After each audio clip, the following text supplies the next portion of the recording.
बच्चों, आप लोग कैसे हैं? आई होप आप लोग अच्छे होंगे, मज़े में होंगे। आप लोगों का हमारे चैनल बिनू स्टडी में स्वागत है। बच्चों, पिछली वीडियो में हमने सॉल्यूशन के बारे में पढ़ा था, विलयन। हाँ, चलिए चलते हैं, फिर से शुरू करते हैं। हाँ, ड्रॉ विलयन, गैसीय विलयन, ठोसीय विलयन के बारे में। चलिए बिना टाइम को वेस्ट किए अपने टॉपिक पर। यहाँ पर देखिए, बाउल में नमक है, ये जल है, और ये बीकर है, विलयन है। हाँ, नमक को जल में घोला जाता है। जिस पदार्थ को जिसमें घोला जाता है वो विलायक होता है, और जिसे घोला जाता है बच्चों वो विलय होता है। और जो दोनों मिल कर के जो विलयन बनता है वो विलयन कहा जाता है। लेकिन ये जानना ज़रूरी है कि विलय पदार्थ की मात्रा कम होनी चाहिए, विलाय की मात्रा ज़्यादा होनी चाहिए। जो कम मात्रा में होता है वो विलय होता है, जो ज़्यादा मात्रा में होता है वो विलायक होता है।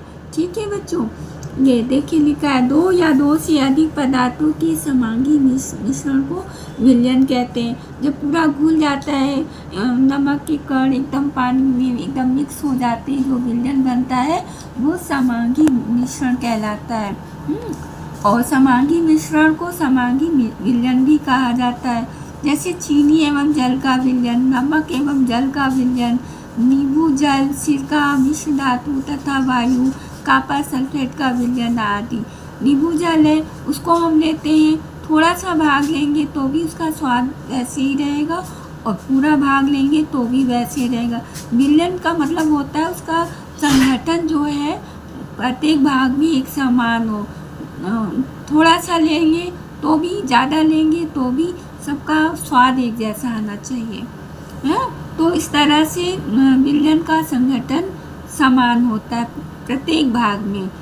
नमक तथा जल के विलयन में नमक विलय तथा जल विलायक होता है। देखिए, ये विलय इसको सॉल्यूट कहते हैं, और विलायक को सॉल्वेंट कहते हैं, और जो बनता है वो विलयन होता है।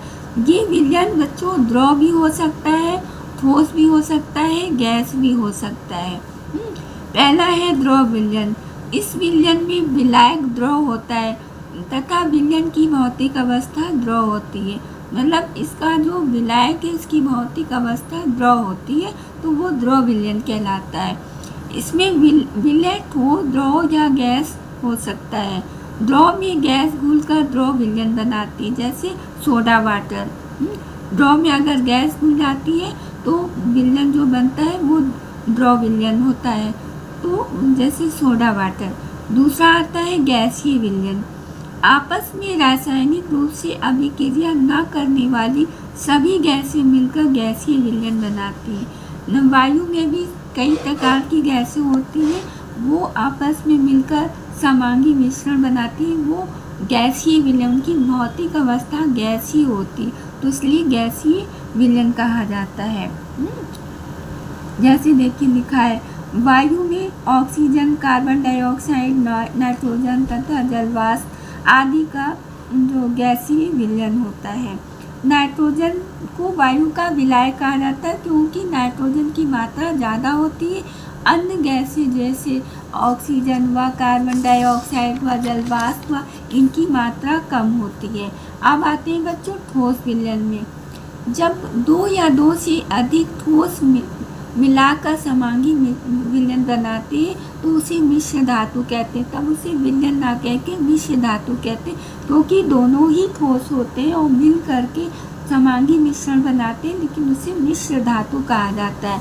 इस विलयन की भौतिक अवस्था ठोस होती है, बनती है, दोनों ही ठोस होते हैं, बनने के बाद भी ठोस होते हैं, तो इनकी भौतिक अवस्था ठोस होती है, इसलिए ठोस विलयन कहते हैं। जैसे पीतल है, पीतल में 30% जिंक होता है और 70% कॉपर का समांगी विलयन होता है। जबकि भौतिक विधियों द्वारा पीतल से जिंक तथा कॉपर को अलग नहीं किया जा सकता।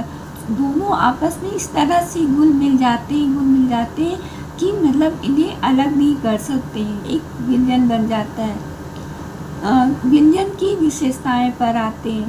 पहला है विलयन समांगी मिश्रण होता है। इतना जानना जरूरी है, कोई भी विलयन है वो समांगी मिश्रण ही होगा। दूसरा है विलयन में प्रकाश का मार्ग दिखाई नहीं देता। क्योंकि विलयन के कण इतनी छोटे होते हैं कि ये गुजर रही प्रकाश की किरण को फैला नहीं पाते। अगर विलयन है, अगर टॉर्च से उसमें हम रोशनी मारेंगे तो वो आर पार नहीं होगा। हाँ, तो इसलिए ये होता है विलयन।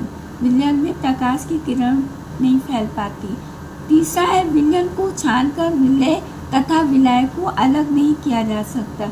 वो इतना घुले मिले रहते हैं, उनके कण बहुत छोटे होते हैं कि इनको छानकर अलग नहीं किए जा सकते। अर्थात विलयन के कण फिल्टर पेपर में से भी निकल जाते हैं। चौथा है, विलयन के कणों को नंगी आंखों से नहीं देख सकते। पांचवा है, विलयन स्थायी होते हैं, इन्हें काफ़ी समय तक अगर रखेंगे ये ज्यों का त्यों रहेंगे। इनके विलय के कण जो है वो दिखाई नहीं देंगे, नीचे नहीं बैठेंगे, अतः विलायक से अलग नहीं होते हैं। अब आते हैं विलयन की सांद्रता बच्चों। ये 3 गिलास है, जल से भरा हुआ है। इसमें हम जल की मात्रा समान है, तीनों गिलास में जल की मात्रा को समान रखा गया है। अब इसमें हल्दी की थोड़ी सी मात्रा डालते हैं तो हल्दी का जो पानी का रंग है वो ऐसे होता है, लेकिन जब मात्रा को बढ़ा देते हैं तो उसका रंग ऐसे हो जाता है। जब मात्रा को और ज़्यादा डाल देते हैं तो वो इसका रंग ऐसा हो जाता है। तो ये होता है विलय पदार्थ की जो सांद्रता, विलयन की सांद्रता विलय पदार्थ की मात्रा पर डिपेंड होता है। विलय पदार्थ की मात्रा को हम बढ़ाएंगे तो उसकी सांद्रता बढ़ती जाएगी। कम रहेगा तो तनु होगा, विलय पदार्थ की मात्रा को कम कर रखेंगे तो वो तनु होगा, और मात्रा को हम और ज़्यादा बढ़ा देंगे तो विलयन सांद्र होगा। इस तरह से विलयन की सांद्रता विलय पदार्थ की मात्रा पर डिपेंड है। हम कम डालेंगे तो तनु होगा, बहुत ज़्यादा कर देंगे तो वो सांद्र हो जाएगा विलयन। ये लिखा हुआ है, गिलास के जल में हल्दी की मात्रा को क्रमबद्ध बढ़ाते जाते हैं तो इनकी